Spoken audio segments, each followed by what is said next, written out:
Yes, good morning all of you. Welcome to my channel which is Preeti Tutorials. आज का जो हमारा video है which is based on the theory part of class 11th of accountancy. Okay, as you know that practical part की ज़्यादा weightage है, ठीक है? तो आज की वीडियो में मैं आपके साथ थ्योरी पार्ट के जो इंपॉर्टेंट टॉपिक्स हैं वो आपके साथ डिस्कस करूंगी. Okay, as you know that weightage point of view से थ्योरी पार्ट की वेटेज कम है, प्रैक्टिकल पार्ट की वेटेज ज्यादा है.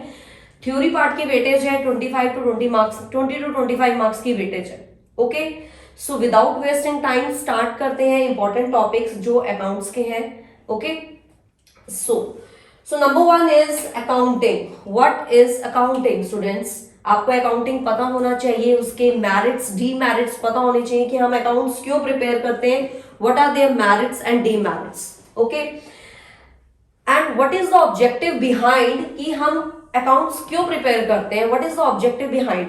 Okay, types of accounting. Accounting कितने टाइप्स की है? As you know that 3 type की आपकी अकाउंटिंग होती है: financial accounting, cost accounting, management accounting. Okay, कितने यूजर्स होते हैं आपके अकाउंटिंग में? Okay, users as you know 2 type के यूजर्स होते हैं, internal and external. Okay, book keeping and accounting में क्या डिफरेंस है आपको पता होना चाहिए. ठीक है, डिफरेंशिएट में भी आ सकता है आपको ये क्वेश्चन, एंड आपको सिंगल भी आ सकता है. What is accounting, why we prepare book keeping, okay, and why we prepare accounting. Okay, मैं ये नहीं कहती आपको कि मैरिट्स डिमेरिट्स में आपको 4 to 5 पॉइंट्स, आपको एटलीस्ट 2 पॉइंट्स आपको, चाहे ऑब्जेक्टिव है, चाहे मेरिट है, चाहे डीमेरिट है, आपको पता होना चाहिए. ओके, नेक्स्ट इज, ये था आपका चैप्टर 1 में था, 1 एंड 2 मैंने कवर्ड किया इसमें. Next is double entry system. Double entry system भी आपका चैप्टर 2 के बीच में ही टॉपिक है. डबल एंट्री सिस्टम क्या होता है? Double entry and single entry system में डिफरेंशिएट में ये आ सकता है आपको कि दोनों में डिफरेंस क्या है. सिंगल एंट्री सिस्टम जो चैप्टर है, this is your last one chapter. Differentiate में ये कई बार आ जाता है. Now what are assets and liabilities? आपकी एसेट्स और liabilities, this is a very important topic, बहुत इंपॉर्टेंट टॉपिक है ये. एसेट्स एंड लायबिलिटीज आपको पता होना चाहिए, ये बहुत ही बेसिक टॉपिक है, आपको पता होना चाहिए अगर आप अकाउंट्स के स्टूडेंट्स हो. ठीक है, एसेट्स और लायबिलिटीज क्या होती हैं, और एसेट्स आपकी कितने टाइप की हैं, लायबिलिटीज आपकी कितने टाइप की हैं, आपको ये पता होना चाहिए स्टूडेंट्स. ओके, आपकी जो भी टाइप्स है, लाइक आपकी assets, like current assets, fixed assets, fictitious assets, तो इन पे क्वेश्चन आ जाता है आपको. ओके, सेम इन लायबिलिटीज में भी आपको what are your current liabilities, what are your contingent liability. contingent liability is most important. okay, तो ये आपका एसेट्स और लायबिलिटीज के टाइप मोस्ट इंपॉर्टेंट है, इसका टाइप जो है वो वेरी इंपॉर्टेंट है. Next is what are the concepts and conventions of accounting. Concepts और कन्वेंशंस क्या है आपके अकाउंटिंग के? Concepts and convention is the most important topic. इस पे क्वेश्चन आपको 101% आना ही आना है आपको. Okay, I am not saying कि एग्जैक्टली ऐसा ही क्वेश्चन आएगा कि what are the concepts of accounting या what are the conventions of accounting. इनके जो टाइप्स हैं आगे, जो concepts, like matching concept, cost concept, going on concern concept, concepts के भी आगे टाइप्स हैं. कन्वेंशन भी, जैसे मटीरियलिस्टिक, कंसिस्टेंसी, तो ये आपको आ सकता है अलग से. ओके, एक्रूवल बेसिस अकाउंटिंग क्या है, तो ये आपका कंसेप्ट एंड कन्वेंशन ऐसे भी आ सकता है, और आपको इसका कोई एक कंसेप्ट या एक कन्वेंशन पूछा जा सकता है. So this is the most important. Okay, और एक क्वेश्चन तो आपका ये फर्स्ट अकाउंटिंग के मेरिट या डी मेरिट में से भी आ सकता है आपको. ओके, यूजर आपको सेक्शन 2 मार्क में आ सकता है. यूजर्स कौन कौन से होते हैं, इंटरनल एक्सटर्नल कौन से हैं, आगे उनको आपको बताना पड़ेगा. Next is what is ledger and journal. Differentiate में आ सकता है, लेजर और जर्नल में क्या डिफरेंस है या इसके क्या फीचर्स हैं. Okay, what is the difference between trade discount and cash discount या रिबेट. इन तीनों में डिफरेंस आ सकता है आपको, या सिंगल भी आपको ये आ सकता है, डिफाइंड रिबेट या defined trade discount. Okay, journal entry आ सकती है आपको ट्रेड डिस्काउंट और कैश डिस्काउंट पे. As you know that discount का ये टाइप है, trade discount and cash discount.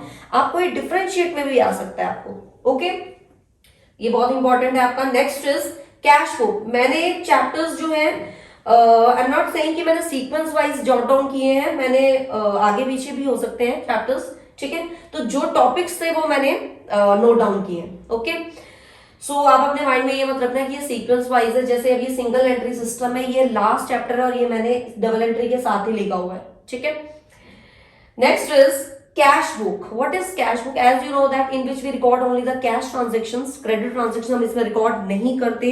Cash book की टाइप क्या है? What are the type of cash book?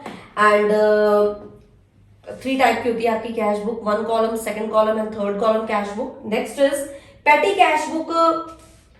क्या होती है आपको पता होना चाहिए। In which we include only small expenses, छोटे मोटे एक्सपेंसेस जब हम रिकॉर्ड करते हैं वो हमारी पेटी कैश बुक होती है। Okay, now difference between cash basis and accrual basis, this is also very very important student. ठीक है, मोस्ट इंपॉर्टेंट टॉपिक। ठीक है, cash basis accounting and accrual basis accounting में क्या डिफरेंस है, या ये सिंगल भी आ सकता है आपको। Okay, next is defined revenue and capital expenditure.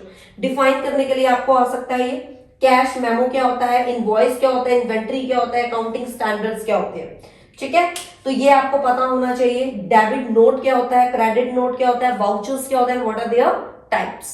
Okay, तो ये आपको डिफाइन में आ सकते हैं या सिंगल आपको कोई क्वेश्चन आ सकता है इनपे।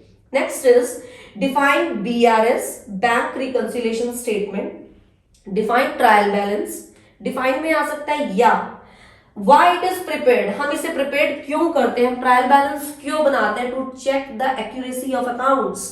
अकाउंट्स की अगर हमने एक्यूरेसी चेक करनी है तो हम ट्रायल बैलेंस प्रिपेयर करते हैं। Okay students, next is depreciation क्या होता है, किस मेथड से हम डेप्रिसिएशन निकाल सकते हैं। There are 2 methods, written down value and the straight line method. Okay, अब उनके अदर वर्ड्स हैं। स्ट्रेट लाइन मेथड को आप और क्या कह सकते हो, फिक्स्ड मेथड भी कह सकते हो, स्ट्रेट लाइन मेथड भी कह सकते हो, ओरिजिनल कॉस्ट मेथड भी कह सकते हो। एंड रिटन डाउन वैल्यू को आप क्या कह सकते हो, reducing method, okay, diminishing method. Okay, now methods हो गए डिप्लीशन, रेसिडुअल वैल्यू, ऑब्सोलीट या सस्पेंस अकाउंट। ये आपको डिफाइन में आ सकता है। ठीक है, कि ऑब्सोलीट वैल्यू क्या होती है, सस्पेंस अकाउंट क्या होता है, रेसिडुअल वैल्यू क्या होती है।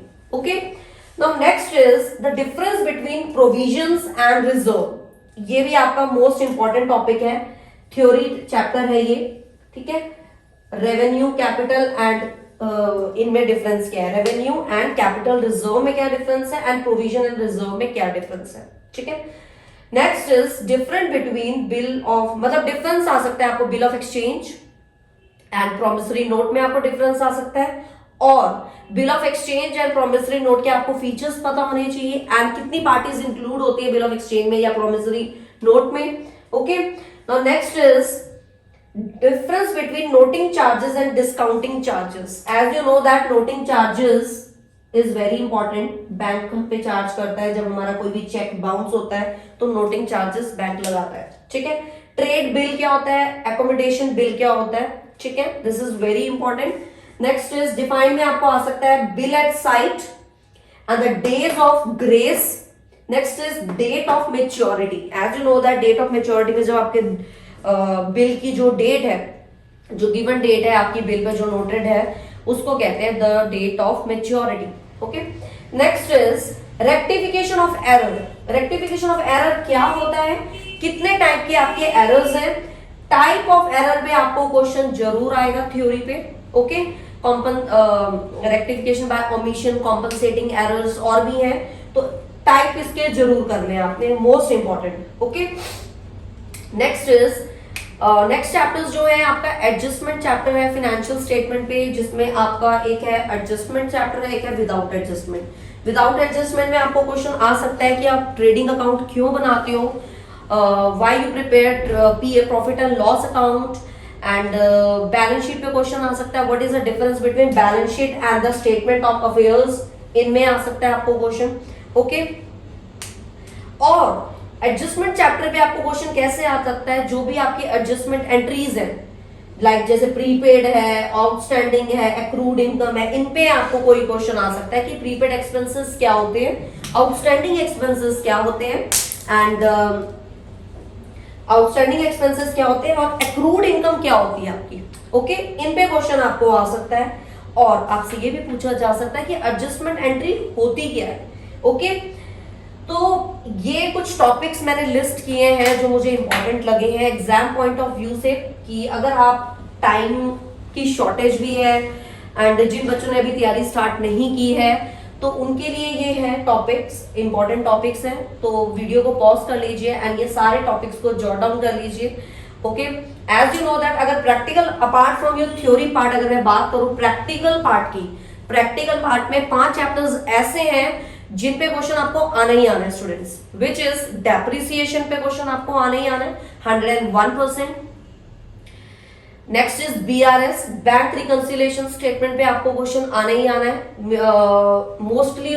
उसमें आपको बैंक रिकंसिलिएशन में आपको ओवरड्राफ्ट वाला केस ही आएगा आपको, कि जो उसमें ओवरड्राफ्ट वाला केस है वो ज्यादा इंपॉर्टेंट है।